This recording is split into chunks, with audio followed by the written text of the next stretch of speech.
Assalamualaikum warahmatullahi wabarakatuh. Izin memperkenalkan diri, nama Tegar Syagani Hamid, NPM 22312020 dari kelas IF23A. Di sini saya akan menjelaskan tentang dari mata kuliah pemrograman berorientasi objek, yaitu dasar-dasar dan konsep. Pemrograman berorientasi objek atau PBO adalah paradigma pemrograman yang berfokus pada objek sebagai unit dasar dalam membangun aplikasi. Hal ini memungkinkan pengembangan software yang lebih modular, fleksibel, dan mudah dikendalikan. Yang pertama, konsep kelas dan objek dalam PBO. Mulai dari kelas. Kelas adalah blueprint atau template yang mendefinisikan struktur dan perilaku objek. Ini mencakup atribut dan metode yang dimiliki objek. Objek adalah instance nyata dari sebuah kelas.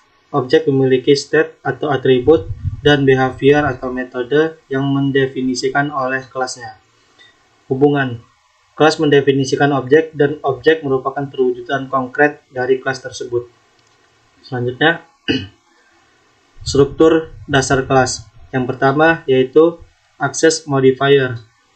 Menentukan tingkat visibilitas dan aksesibilitas atribut dan metode dalam kelas. Kedua, atribut. Variabel yang menyimpan data atau state dari sebuah objek. Yang ketiga, metode. Fungsi yang mendefinisikan perilaku atau operasi yang dapat dilakukan oleh objek. Selanjutnya, atribut dan metode dalam kelas. Atribut mewakili karakteristik atau sifat dari objek, seperti nama, umur, warna, dan lain-lain. Yang kedua, metode. Metode mendefinisikan tindakan atau operasi yang dapat dilakukan oleh objek seperti berjalan, berbicara, dan lain-lain. Yang ketiga, interaksi. Atribut dan metode bekerja sama untuk menentukan state dan perilaku dari sebuah objek. Yang keempat, enkapsulasi. Atribut dan metodologi enkapsulasi dalam kelas menyembunyikan detail implementasi dari pengguna. Selanjutnya, pembuatan objek dari sebuah kelas yang mempunyai 3 step, yaitu 1. Definisikan kelas. Tentukan struktur dan perilaku objek dalam kelas. Kedua, buat objek. Gunakan kelas sebagai cetakan atau membuat objek-objek baru. Yang ketiga, akses objek. Gunakan objek untuk mengakses atribut dan memanggil metode. Selanjutnya, interaksi antar objek. Yang pertama, komunikasi. Objek dapat saling berinteraksi dan berkomunikasi melalui pemanggilan metode. Yang kedua, pertukaran data. Objek dapat saling berbagi bertukar data melalui atribut dan parameter metode. Yang ketiga, kolaborasi. Objek dapat bekerja sama untuk menyelesaikan tugas-tugas kompleks. Contoh kasus, diagram kelas sederhana. Yaitu yang pertama, identifikasi kelas. Tentukan kelas-kelas yang terlibat dalam aplikasi dan definisikan atribut serta metodenya. Yang kedua, hubungan antar kelas. Identifikasi hubungan antara kelas seperti asosiasi, agregasi, dan komposisi. Yang ketiga, diagram kelas. Visualisasikan struktur kelas dan hubungannya menggunakan diagram kelas. Implementasi contoh kasus diagram kelas. Definisi kelas. Implementasi struktur kelas berdasarkan diagram kelas termasuk atribut dan metode. Yang kedua, implementasi metode. Definisi logika dan operasi yang dilakukan oleh masing-masing metode dalam kelas. Yang ketiga, interaksi antar objek. Buatlah objek-objek dari kelas dan manfaatkan metode untuk mengimplementasikan interaksi antar objek.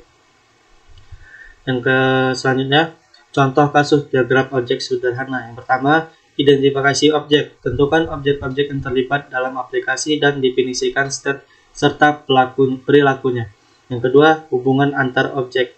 Identifikasi hubungan dan interaksi antara objek-objek seperti asosiasi, agregasi, dan komposisi. Yang ketiga, diagram objek. Visualisasikan objek-objek dan hubungan menggunakan diagram objek. Implementasi contoh kasus diagram objek. Pembuatan objek. Buat objek berdasarkan kelas-kelas yang telah didefinisikan sebelumnya. Yang kedua, interaksi objek. Implementasikan interaksi antar objek melalui pemanggilan metode. Yang ketiga, penggunaan atribut. Akses dan modifikasi atribut dari masing-masing objek. Keuntungan dan kekurangan PBO. Keuntungan yang pertama, modularitas, kemudahan pemeliharaan pengguna kembali kode, pemodelan dunia nyata. Yang kedua yaitu kekurangan. Kekurangan dari PPO yaitu lebih kompleks untuk dipahami oleh pemula, membutuhkan lebih banyak perencanaan awal. Jadi kesimpulannya, PPO membantu dalam pengembangan perangkat lunak dengan struktur yang lebih jelas. Yang kedua, konsep dasar kelas dan objek sangat penting dalam memahami PPO. Yang ketiga, kelas diagram dan objek diagram mempermudah visualisasi sistem perangkat lunak. Mungkin itu saja yang bisa saya sampaikan, lebih dari kurangnya saya mohon maaf. Saya akhiri, wassalamualaikum warahmatullahi wabarakatuh.